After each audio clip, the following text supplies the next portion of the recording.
Bem-vindos a mais um capítulo, então, do nosso treinamento. A gente vai falar sobre BPMN e Qualitor, certo? Então, algumas coisas a gente já viu, algumas coisas eu vou repetir. Desculpem por estar sendo repetitivo, mas a minha intenção é frisar bem o conceito que vocês aprendam, tá? Então, como nós vamos falar de BPMN a partir de agora, a gente vai conhecer a notação em si, a gente vai conhecer a modelagem, a gente vai conhecer como fazer o desenho de um processo utilizando os elementos que a notação BPMN disponibiliza para nós, entrega para nós, ok? Bom, vamos lá. Primeiro vamos contextualizar o que é notação, tá? A notação ela permite a gente definir então o objetivo do processo, para que ele existe, qual a razão de existir esse processo dentro da empresa. Ela determina as entradas e saídas do processo, o que o processo recebe, o que ele entrega, tá? Quais recursos são consumidos na execução desse processo, recursos humanos, equipamentos, softwares, insumos diversos que são consumidos durante a execução desse processo. Atividades feitas em alguma ordem. Uma notação ela permite que a gente defina a ordem que essas atividades acontecem, quando que acontece uma, quando que acontece outra, qual atividade é requisito para que determinada atividade aconteça dentro de um processo. Os eventos que acontecem ao longo do processo, né, os eventos que conduzem o processo, então existem processos que eles começam a partir de determinados momentos, são eventos temporais que iniciam o processo, ou existem processos que eles começam em determinado momento, eles param e ficam aguardando algo acontecer para que eles possam seguir dali adiante, uma distribuição de atividades, um paralelismo de atividades, por exemplo. E uma notação também permite que a gente padronize a modelagem. Padronizar a modelagem é importante porque os processos desenhados dentro de uma organização são vários processos. E um determinado dono de processo, ele vai ser responsável por desenhar o processo que cabe a ele. Outra pessoa vai desenhar outros processos e assim por diante. Se nós tivermos um padrão como o BPMN instituído, a gente vai ter todos os processos desenhados quase da mesma forma. Isso torna legível para que quem não conhece aquele processo possa pegar ele, ler e entender o que tem nesse processo. Porque se tu segue um padrão dentro da organização, tu faz com que todas as pessoas consigam ler qualquer processo que esteja desenhado, que esteja documentado e consigam entender o que quer dizer mesmo não fazendo parte desse processo, tá? Bom, então alguns conceitos básicos, tá, sobre o BPMN, sobre notação. Notação de modelagem de processo de negócios, tá, é o BPMN, Business Process Modeling Notation.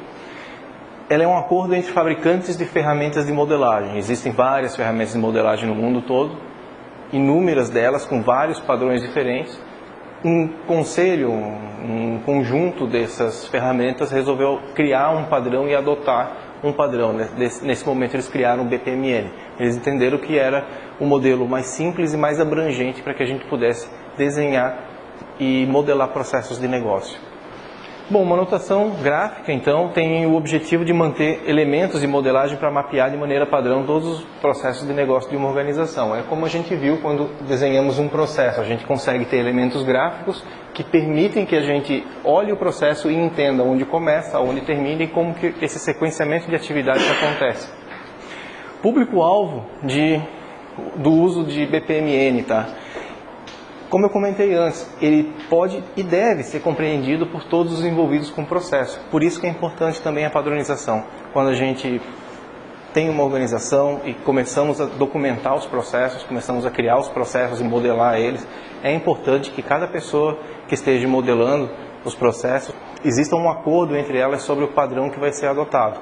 Não adianta uma pessoa ir lá e utilizar fluxogramas, outra utilizar BPMN e outra pessoa utilizar qualquer outra coisa. O conjunto da obra vai ficar legível somente para algumas pessoas e não para outras. Então, o uso de um padrão ele é importante para que todo mundo, qualquer pessoa na organização, com conhecimento de um padrão, consiga ler a notação e entender o que o processo faz. Ok? E existe um propósito dessa modelagem também, que ela estabelece uma espécie de contrato entre a TI e o negócio. Olha só que interessante. Quando a gente modela um processo, a gente desenha ele junto com os usuários de negócio, junto com a área de negócio, a gente praticamente cria um contrato, a gente estabelece regras de como que esse processo deve funcionar.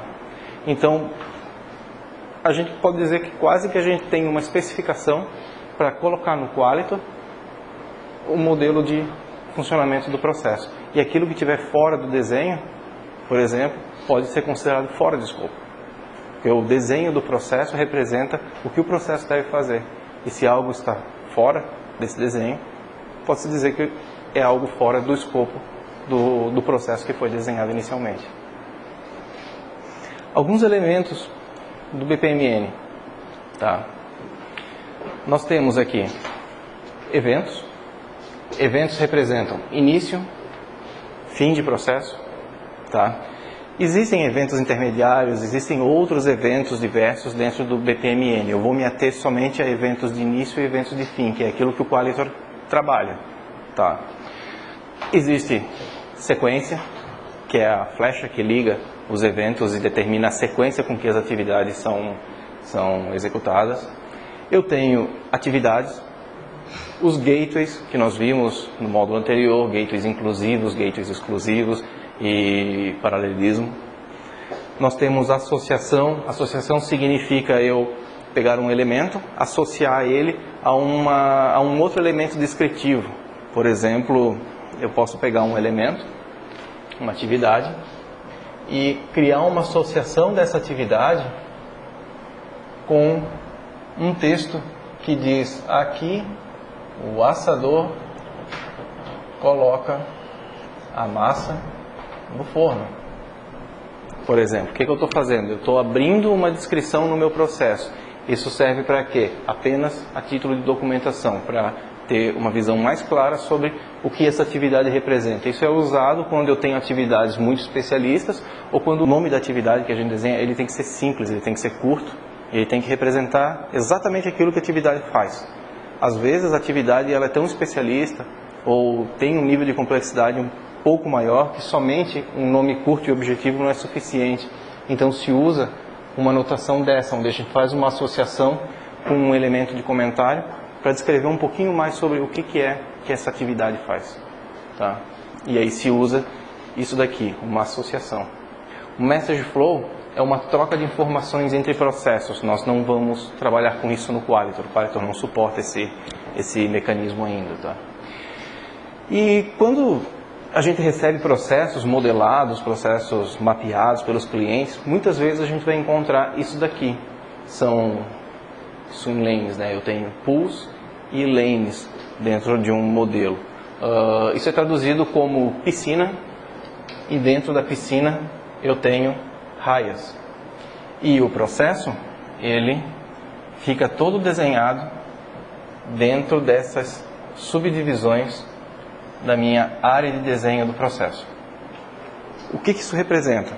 Uma piscina, ela representa um conjunto de atividades inseridas dentro dela. E dentro dessa piscina, eu costumo ter essas raias que representam o papel de quem executa essas atividades. Então, quando eu organizo essas atividades todas do meu processo dentro de uma que a gente chama de piscina, que é a área de desenho, eu subdivido ela em raias, e para cada raia eu cito que isso daqui, essa atividade é feita pelo gerente, essa é pelo supervisor e essa é pelo analista. E aí eu estou dizendo que essa atividadezinha aqui é de responsabilidade do gerente executar. Essa e essa são do supervisor. Essa daqui é feita pelo analista. Cláudio, mas depois dessa do analista, eu tenho uma outra que é feita pelo gerente. Então, eu coloco mais uma caixinha aqui, com uma atividade que é feita pelo gerente, e eu posso encerrar em qualquer lugar. Os eventos de início e de fim, eles não têm posição tão definida. Tá? Então, as lanes ou as raias, elas servem para identificar os personagens, servem para identificar os atores, que vão executar essas atividades, os papéis das pessoas que vão executar essas atividades. No Qualitor, nós ainda não suportamos as raias sendo condizentes com atores. Tá? Ainda não. Isso vai ser uma evolução do produto, já está programado em roadmap. Porém, hoje nós temos raias no Qualitor onde os processos são criados e as nossas raias ainda elas remetem a aguardando atendimento, em atendimento, que são os macro estágios dos processos de atendimento ágil. Ok? E além disso, eu tenho o que a gente chama de artefatos. Os artefatos são de 3 tipos. Eu tenho um objeto de dados, que representa uma informação que pode estar sendo inserida ou retirada de dentro de um processo. Eu tenho uma anotação, um comentário, que foi esse exemplo que a gente viu com uma associação. Tá? E eu tenho também um grupo de informações. Então, o uso desses elementos significa que eu posso, por exemplo, o pedido, ele é uma informação que é associada a essa atividade, ou seja, o pedido acontece com a entrada de uma informação e a entrega possui também uma outra informação que vamos dizer que é o recibo de entrega, uma pesquisa de satisfação ou algo similar a isso. Eu falei anotação, desculpa, um objeto de dados. Isso aqui representa que dados estão sendo inseridos ou colocados dentro do sistema. Função disto, apenas documentacional. Todos os artefatos são usados apenas para documentar ou para explicar ou para deixar o desenho um pouco mais legível para quem está lendo. Tá? Eles não são utilizados para automação. E o grupo serve para fazer uma série de atividades e eu peguei e agrupei elas entre pedido e entrega. Ou seja, eu posso pegar e desenhar um grupo sobre um conjunto de atividades e conseguir enxergar as atividades de uma forma um pouco mais agrupada dentro de um conjunto imenso de atividades que eu venho a ter dentro de um processo desenhado. Tá? Então aqui, grupo, anotação e objeto de dados, representações gráficas apenas em contexto documentacional. Swim lanes e lanes são utilizadas na modelagem BPMN para representar atores do processo, para representar papéis que vão executar determinadas atividades que estão contidas nessas raias, porém no Qualitor a gente ainda vê como sendo macro estágios de um atendimento. Isso vai mudar nas próximas versões. Objetos de conexão, nós temos a associação para associar artefatos. Então a associação se usa para quê? Somente para artefatos, somente para associar objetos de dados, anotações. Grupos não, grupos são desenhos que são criados e não usam o objeto de associação. O message flow a gente não utiliza no Qualitor e o sequence flow a gente utiliza para dizer que uma atividade é executada e após a conclusão dela para onde vai. Ok? E os outros elementos de fluxo que correspondem a eventos, atividades e gateways, tá? Que nós vimos anteriormente e a gente vai voltar a vê-los novamente nos próximos slides. Então, falando sobre swim lanes, funcionam como um mecanismo de organização das atividades em categorias visuais separadas. Tá? Eu posso categorizar os grupos funcionais, eu posso categorizar os papéis. Na grande maioria das vezes a gente vai ver atores aqui sendo representados com a identificação de quem faz aquilo que está contido dentro dessas raias. Um pool representa um participante em um processo. O que isso quer dizer? O Qualitor não trabalha com essa anotação, tá? Mas se eu tiver um processo, por exemplo, esse processo que eu tenho aqui, e esse processo, ele tiver uma comunicação de informações com o Serasa para avaliação de crédito de uma determinada pessoa numa atividade de liberação de crédito. O Serasa é um sistema externo, é um ambiente externo e é um processo que eu desconheço, mas eu sei que acontece. Eu mando a informação do CPF ou do CNPJ da organização e tenho um retorno de cadastro positivo ou cadastro negativo.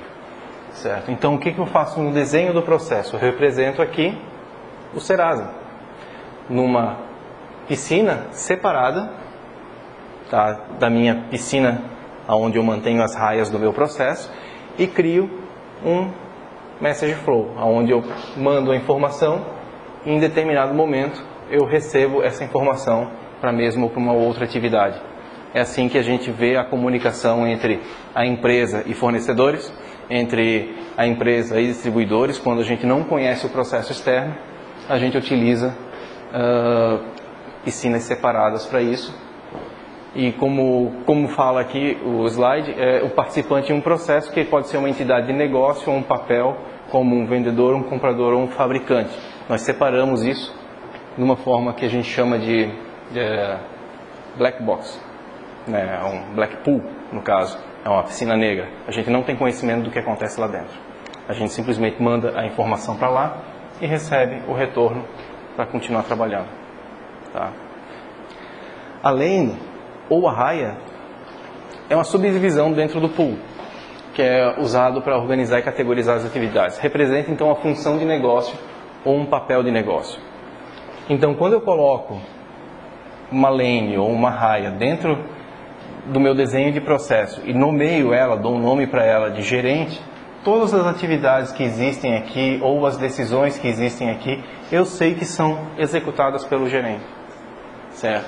Fica até mais visível, mais claro para a gente olhar um processo cheio de atividades e enxergar num determinado processo que alguém está super alocado em várias atividades, outros atores estão com poucas atividades que daqui a pouco podem ser distribuídas entre essas pessoas e eu posso ter uma distribuição melhor de recursos para a execução do meu processo. Fica fácil identificar quem faz o quê quando a gente olha as pessoas através de raias.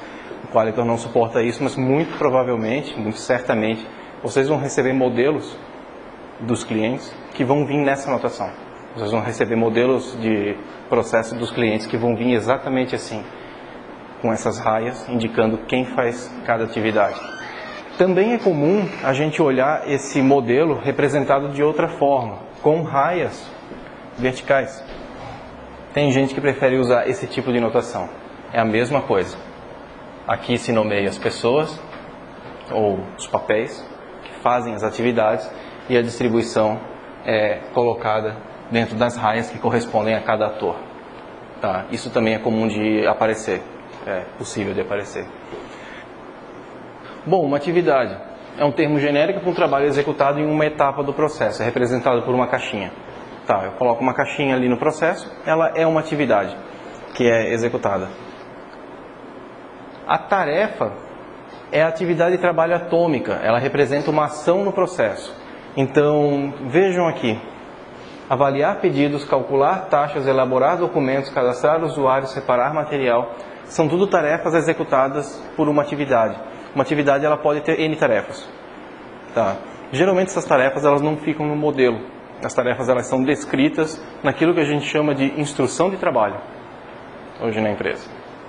Então eu tenho as atividades que são realizadas, mas o detalhe da atividade, os passos que são executados para se alcançar aquela atividade, nós vamos enxergar na instrução de trabalho. E essas sim são as tarefas que são executadas. Porque se a gente pegar todas as tarefas e colocar todas elas no modelo de processo, ele vai ficar ilegível. Não tem por que fazer esse tipo de coisa, chegar nesse nível tão detalhista. Certo? Quando a gente fala nos símbolos que são utilizados em atividades, o BPMN ele usa a palavra tarefa muitas vezes para fazer essa representação, mas aqui nós vamos trabalhar sempre a nível de atividades, nunca vamos chegar a desenhar um modelo de negócio com o nível de tarefa. Tá? Então eu vou usar a palavra atividades aqui a partir desse ponto. Eu tenho atividades sendo representadas dentro do meu desenho e cada atividade possui um ícone, possui um símbolozinho do lado que é apenas uma representação visual e documentacional sobre como aquela atividade é executada, como que acontece aquela atividade.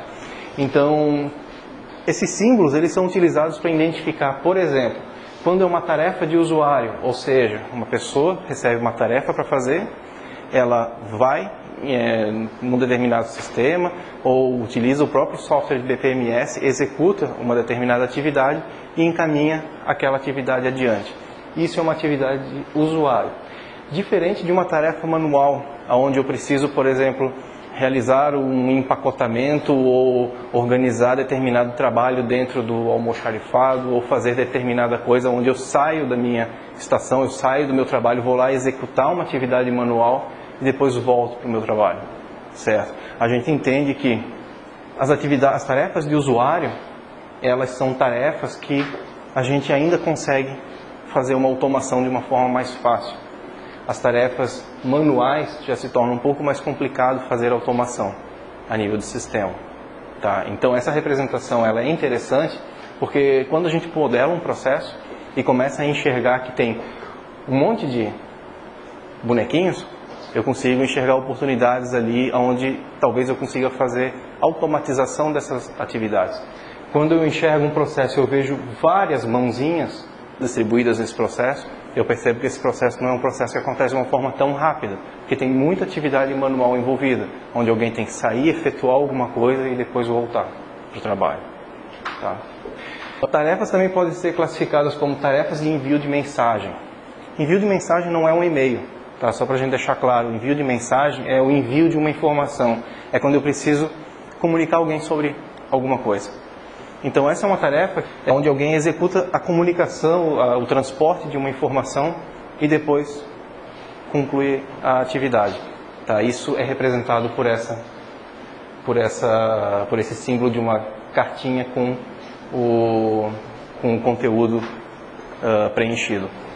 Quando eu tenho uma cartinha com conteúdo vazado, eu tenho um recebimento de informação. Ou seja, o processo para ali e até que a informação chegue, ele não segue adiante. Tá? É o momento em que eu recebo uma informação. E depois eu tenho outras duas notações aqui de simbologia que falam sobre tarefa automática e tarefa de script. A tarefa automática significa que eu peguei uma determinada atividade dentro do meu processo, por exemplo, consultar Serasa, que era uma atividade humana, onde alguém recebia essa atividade, pegava o CNPJ, entrava no sistema do Serasa, fazia a consulta de crédito e informava para o sistema, aprovado ou rejeitado.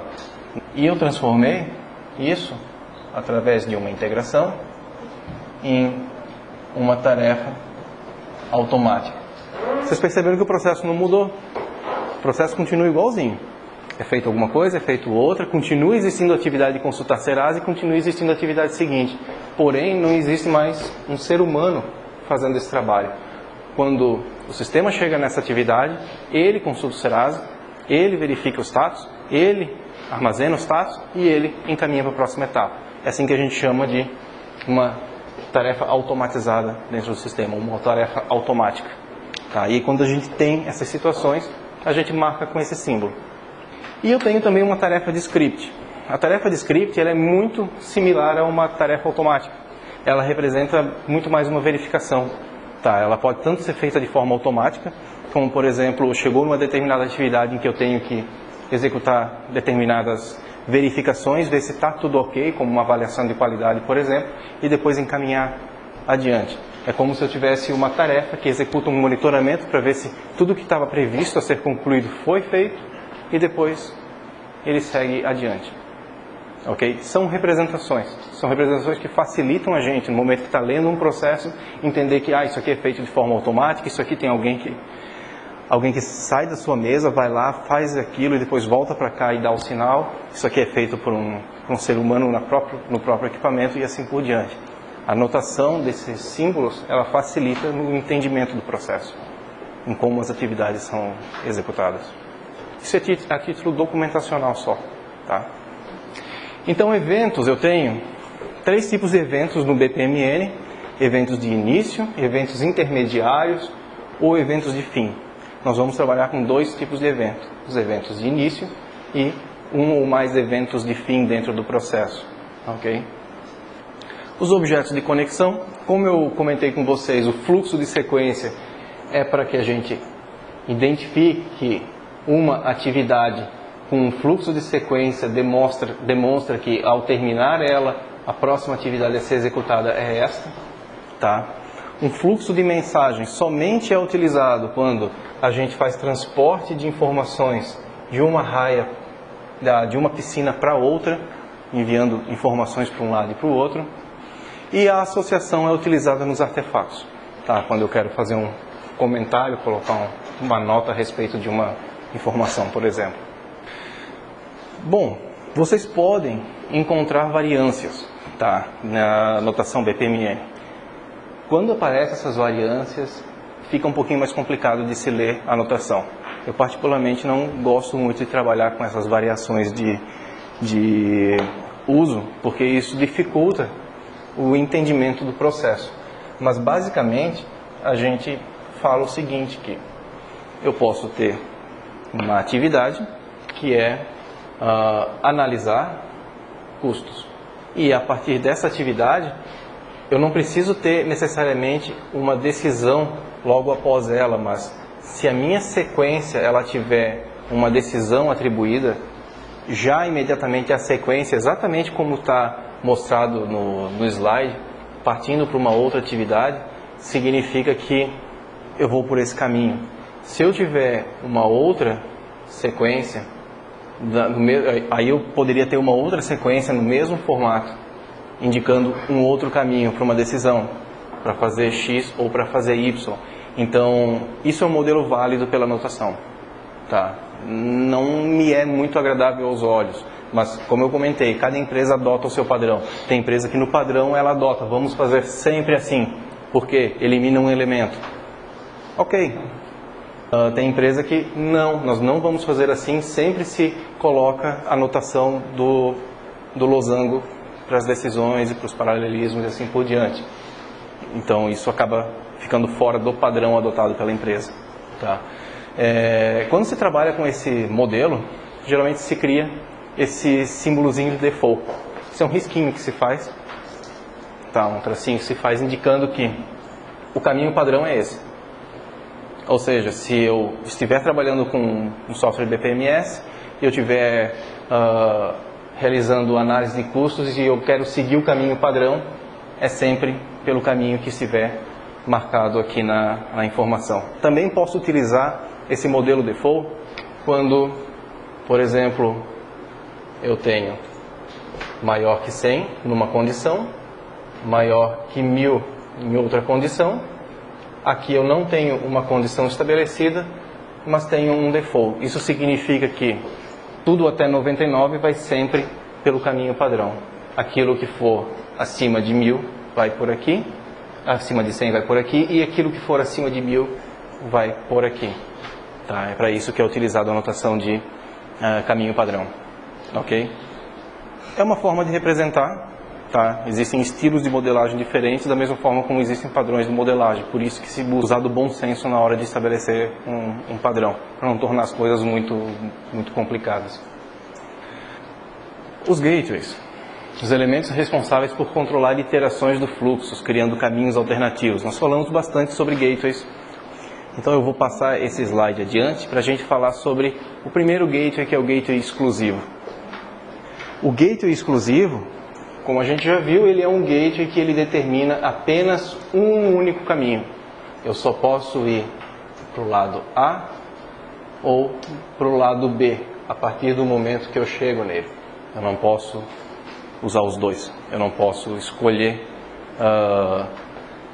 dois ou mais caminhos. Eu sempre tenho uma saída apenas disponível nesse gateway de decisão.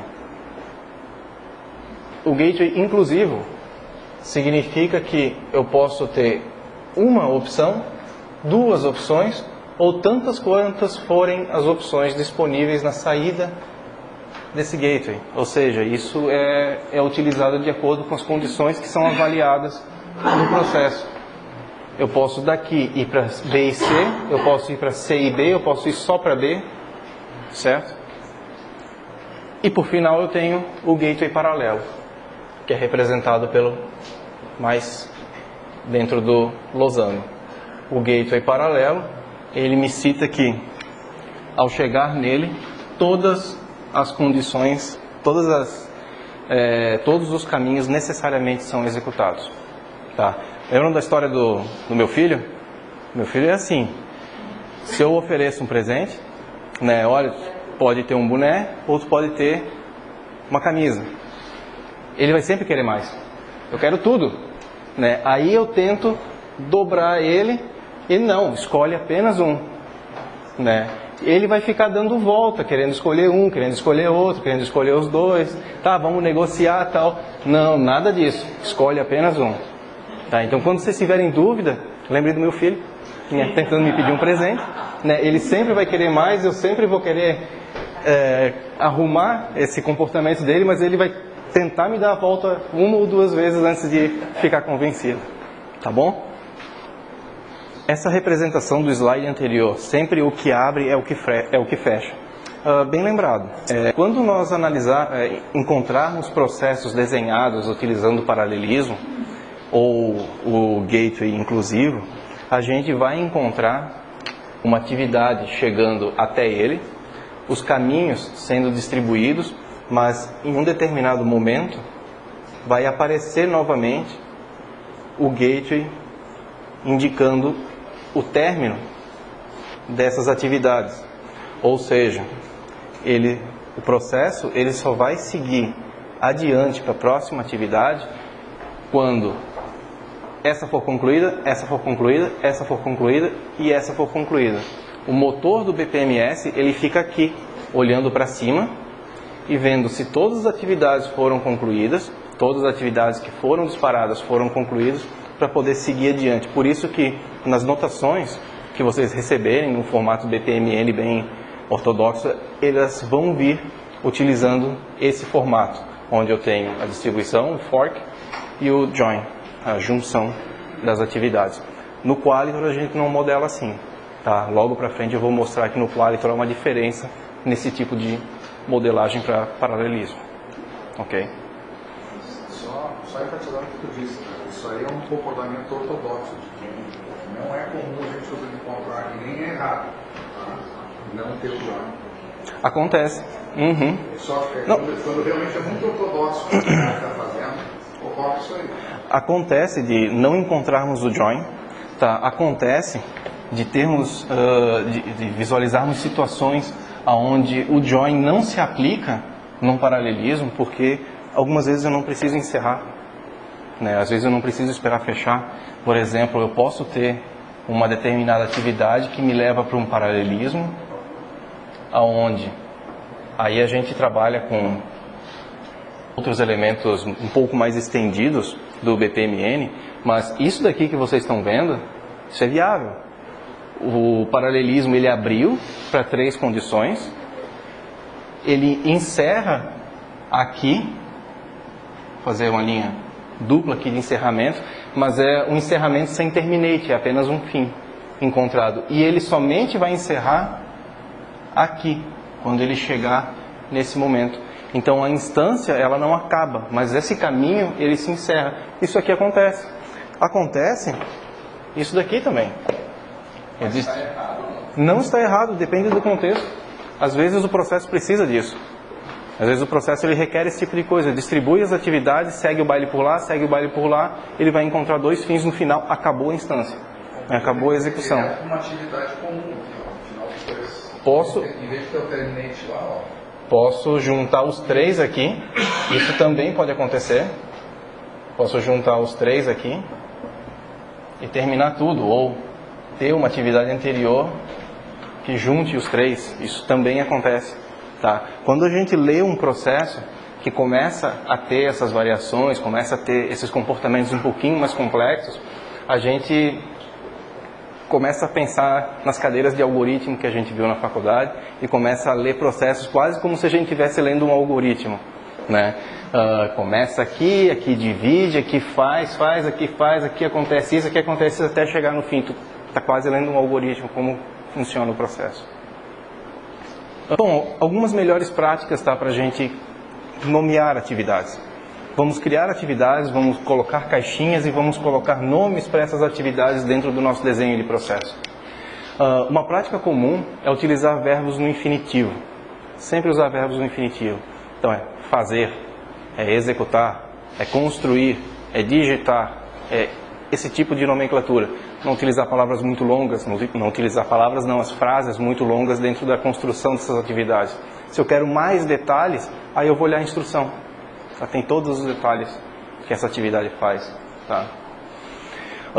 Então, sendo assim, o nome da atividade tem que identificar a principal ação envolvida na sua execução. Por exemplo, eu tenho uma atividade em que eu faço uma série de tarefas. Tá, mas o que é principal aqui nessa atividade? É aprovar a solicitação de férias. Eu tenho que fazer isso, tenho que fazer isso, tenho que fazer isso, tenho que fazer isso, mas o conjunto da obra é aprovar a solicitação de férias. Então, nomeamos a atividade como aprovar a solicitação de férias.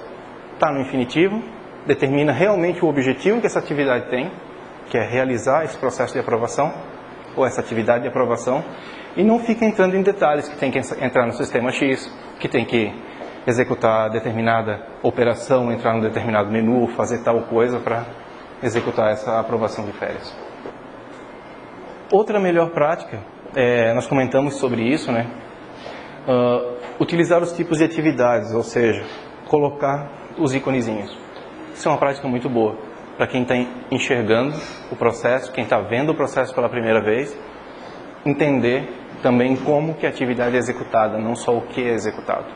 Tá, então, também uma prática bastante recomendada quando estivermos modelando processos, trabalhar não só com verbos no infinitivo, nomes curtos e objetivos, mas com identificação de como essa atividade acontece. Aqui eu coloquei uma questão, né? Qual desses elementos representa uma atividade? Questão de prova de BPM. Tá todo mundo aprovado nessa questão.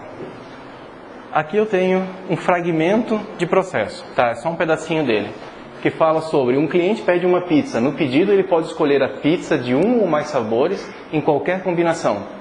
A gente até utilizou esse exercício no módulo anterior, né? Qual fragmento de processo descreve corretamente esse comportamento? Olha só, o cliente pede uma pizza, ele escolhe os sabores. Então, eu tenho uma atividade que é escolher o sabor da pizza, adicionar pepperoni, adicionar cogumelos e adicionar alguma outra coisa. Aí, fornecer coordenadas para entrega ao final. A resposta correta é a C, utilizando o gateway inclusivo, porque um sabor só, 2 sabores ou todos os sabores podem ser escolhidos. Tá? Se eu utilizasse esse processo, o cliente não tem poder de escolha. É sempre todos os sabores, se eu utilizasse o paralelismo. Esse de baixo aqui, que consiste num gateway inclusivo e num paralelo fechando, completamente errado. Ok?